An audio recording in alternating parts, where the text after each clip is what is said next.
जिस तरह साइंस को डिफरेंट ब्रांचेस के अंदर डिवाइड किया गया था, इसी तरह से केमिस्ट्री को भी डिफरेंट ब्रांचेस के अंदर डिवाइड किया गया है। डिफरेंट ब्रांचेस में डिवाइड करने का पर्पस ये था कि स्टडी को ईजियर बनाया जा सके, स्टडी के साथ साथ लाइफ को भी इजी बनाया जा सके। अगर हम केमिस्ट्री को देखें तो it deals with every aspect of our life. ये हमारी ज़िंदगी के हर पहलू से जुड़ी हुई है। इट्स वाइडली स्प्रेड, ये बहुत ज़्यादा फैली हुई है।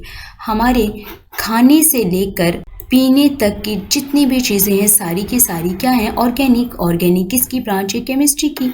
इसी तरह से हमारे पहनने से लेकर ओढ़ने तक की और जितने भी क्लीनिंग एजेंट है, डिटर्जेंट है, बिल्डिंग के मटेरियल्स हैं, वो सारे के सारे क्या हैं?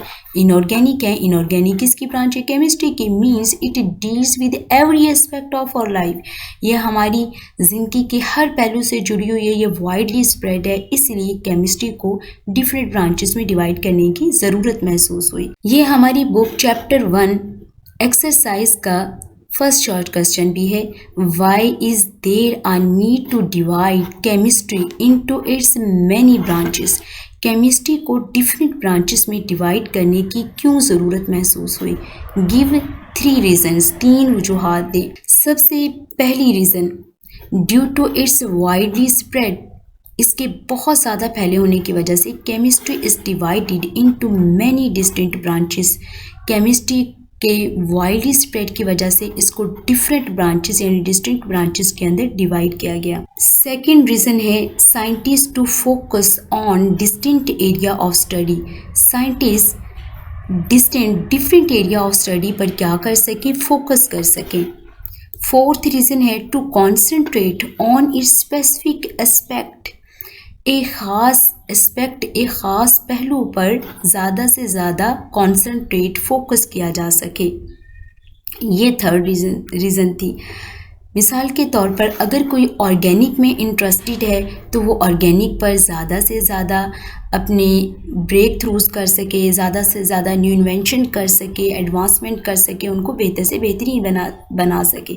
अगर कोई इनऑर्गेनिक में इंटरेस्टेड है तो वो इनऑर्गेनिक पर ज़्यादा से ज़्यादा कॉन्सेंट्रेट फोकस करके उसको बेहतर बना सके।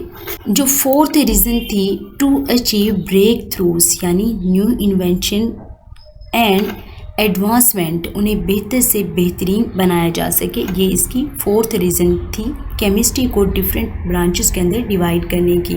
यहाँ पर 4 रीज़न दी हुई हैं। अगर आपसे 2 पूछे जाएँ तो आप इनमें से कोई भी 2 लिख सकते हैं, 3 पूछे जाएँ तो 3, अगर 4 पूछे जाएँ तो आप इनमें ये 4 लिख सकते हैं। अब अगर अलग से पूछा जाए नीड 4 ब्रांचेस तो आप बताएंगे due to its widely spread, इसके बहुत ज़्यादा फैले होने की वजह से chemistry is divided into many distinct branches. Chemistry को मुख्तलिफ ब्रांचेस के अंदर डिवाइड किया गया। बस इतना सा इसका जवाब होगा। अगर पर्पस पूछा जाए तो आप बताएंगे scientist to focus on distinct area of study. Scientist distinct area of study पर फोकस कर सकें। टू कॉन्सेंट्रेट, और ज़्यादा से ज़्यादा फोकस कर सकें ऑन ए स्पेसिफिक एस्पेक्ट, एक ख़ास ब्रांच पर, एक ख़ास पहलू पर ज़्यादा से ज़्यादा कॉन्सेंट्रेट और फोकस कर सकें। ये था पर्पस ऑफ ब्रांचेस। अगर बेनिफिट ऑफ ब्रांचेस पूछा जाए तो उसमें आप बताएंगे टू अचीव ब्रेक थ्रूज यानी न्यू इन्वेंशंस एंड एडवांसमेंट, उनको बेहतर से बेहतरीन बनाया जा सके। ये थी केमिस्ट्री को डिफरेंट ब्रांचेस के अंदर डिवाइड करने की रीज़न। अब हम बुक से रीडिंग करते हैं। To understand the widely spread complex subject of chemistry and to concentrate on its specific aspects, chemistry is divided into many distinct branches. जैसे कि हम पहले पढ़ के आए हैं कि केमिस्ट्री के वाइडली स्प्रेड होने की वजह से हमने इसको डिस्टिंक्ट ब्रांचेस यानी डिफरेंट ब्रांचेस के अंदर डिवाइड कर दिया है ताकि साइंटिस्ट एक स्पेसिफिक एस्पेक्ट पर क्या कर सकें? फोकस कर सकें, कंसंट्रेट कर सकें।